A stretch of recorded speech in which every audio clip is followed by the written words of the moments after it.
ప్రభుత్వం బీర్లు అయిలే. ఉమ్మడి వరంగల్ జిల్లా, ఉమ్మడి ఆదిలాబాద్. నిరుద్యోగ యువతకు ఆలంబన 40,000 విలువైన స్టడీ మెటీరియల్స్ అందజేసిన కృష్ణరాజు అంట. ఇక పేకాట శూరుడు ఈ భూంబత్తుల పేకాట శూరుడు ఈ భూంబత్తుల శంకరుడు 3 ముక్కలు 16 పేకలంటే ప్రాణం. జన్మత 52 ఆకులతో పెనవేసుకున్న జీవన బంధం అట. అమ్మ ఇది చదవాల్సిన స్టోరీ. పీడీ యాక్ట్ గీడీ యాక్ట్ ఆయనకు జాంతానై 4-5 పోగేసుకొని పేకాట రాయుడుగా పెత్తనం పత్తాలాడుతూ మళ్ళీ పోలీసులకు పట్టుబడ్డ భూంబత్తుల శంకర్.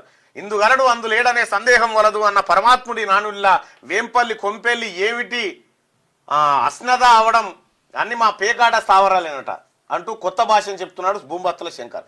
అక్షరాభ్యాస సమయంలో ఈ ఆకుముక్కల్నే తట్టాడేమో తెలియదు కానీ పత్తాలాట అంటే తెగ సంబరపడిపోతాడు ఈ భూంబత్తుల. లెక్కలేనన్ని కేసులు పక్కన పెడితే ఏకంగా పీడీ యాక్ట్ నమోదైనా కించిత్తు అదురు బెదిరేలే. నువ్వు ఆదర్శప్రాయం, నిజంగా గ్రేట్. అదురు బెదురు లేదంటే ఏమనుకోవాలి? పీడీ యాక్ట్ నమోదై 2-3 ఏళ్ళు అయ్యిందో లేదో ఇప్పుడు ఇదే పేకాట ఆడుతూ దొరికిపోయాడు. వేంపల్లి పేకాటేశ్వరుడు. తాజాగా నమోదైన ఎఫ్ఐఆర్లో ఈ శంకర్ది 5వ సీరియల్ నెంబర్ కావడం విశేషం. ఒక విధంగా చెప్పాలంటే పత్తాలాటలో పిహెచ్డి లాంటి పట్టా కొట్టే సత్తా ఈయనకే సొంతమైన అభిప్రాయాలు వ్యక్తమవుతున్నాయి. పూర్తి వివరాల్లోకి వెళ్తే మంచిర్యాల జిల్లా వేంపల్లి గ్రామానికి చెందిన వాడే భూంబత్తుల శంకరయ్య. 55 ఏళ్ల వయసున్న శంకర్కు 52 ఆకుముక్కలంటే పేకాట అంటే ప్రాణాతి ప్రాణం.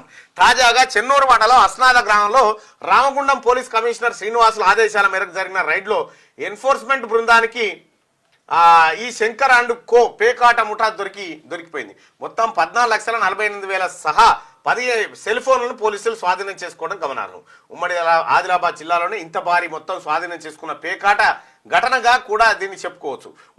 3 ఆకులు ఆడుతూ దొరికిన శంకర్ పేరు పోలీస్ ఎఫ్ఐఆర్లో A5గా నమోదు కావడం విశేషం. 6 కిలోమీటర్ల దూరంలో ఉన్న సొంత గ్రామాన్ని మంచిర్యాల జిల్లా కేంద్రాన్ని దాటి 40 కిలోమీటర్ల దూరంలో ఉన్న అస్నాదలో పేకాట ఆడడం పలు అనుమానాలకు దావిస్తుంది. అదేవిధంగా పట్టుబడిన వారిలో పలువురు ఇతర జిల్లాలకు చెందిన వారు ఉండడం ఇక్కడ ప్రస్తావన. అచ్చా, పీడీ యాక్ట్ నమోదై ఉన్నదట. పత్తాలాటల నీ కడసాల గుండా ఇదే పని అట. తెల్లారు లేస్తే నిరుద్యోగ యువతకు ఆలంబన 40,000 విలువైన స్టడీ మెటీరియల్స్ అందజేసిన కృష్ణంరాజు అట. ఇక జిల్లా కోర్టు సంచలనాత్మక తీర్పు. ఆర్డీఓ కార్యాలయం జప్తుకు ఆదేశాలు జారీ. బాధితురాలికి అధికారులు న్యాయం చేయకపోవడంతో తీర్పునిచ్చిన కోర్టట. ఆర్డీఓ కార్యాలయం తాళమైపోయారని చెప్పిందట. 23 ఎకరాలు 27 సెంట్ల భూమిని ఎటువంటి నష్టపరిహారం ఇవ్వకుండా అధికారులు స్వాధీనం చేసుకున్నారట. కోర్టు సీరియస్ అయింది. ఉపాధి హామీ కూలీలకు వేతనాలు చెల్లించాలి వ్యవసాయ కార్మిక సంఘం నాయకుల డిమాండ్. 100 రోజుల్లో 100 కోట్ల నిధులు తెచ్చా. మంచిర్యాల ఎమ్మెల్యే కొక్కిరాల ప్రేమ్సాగర్ రావు వెల్లడి. ఎంపీ ఎన్నికల నోటిఫికేషన్ రావడంతో నిధులు నిలిచిపోయాయని స్పష్టీకరణ. ఉమ్మడి నిజామాబాద్ జిల్లా వార్తలు చూసుకుంటే నిజామాబాద్ లో ఇఫ్తార్ విందు పాల్గొన్న ప్రభుత్వ సలహాదారు షబ్బీర్ అలీ, ఉర్దూ అకాడమీ చైర్మన్ తాహెర్. ముస్లిం మైనారిటీల సంక్షేమానికి కాంగ్రెస్ పెద్దపీట వేస్తుందని వెల్లడిగా. బాన్సువాడలో భరాసా డీలా. కాంగ్రెస్ లో చేరుతున్న గులాబీ నేతలు పోచారం తనయుడిపై మొదలైన అవిశ్వాసం. బాన్సువాడ గులాబీ కోటకు బీటలు జోరందుకున్న ఏనుగు మార్కు రాజకీయం అంటూ పోచారం శ్రీనివాసరెడ్డి కొడుకు డిసిసిబి చైర్మన్ కి రాజీనామా చేసినట. రైట్. ఇక వీధి కుక్కల నియంత్రణకు చర్యలు. రామేశ్వరపల్లిలో యానిమల్ బర్త్ కంట్రోల్ సెంటర్ ఏర్పాటు వివరాలు వెల్లడించిన కామారెడ్డి కలెక్టర్ జితేష్ వి పాటిల్.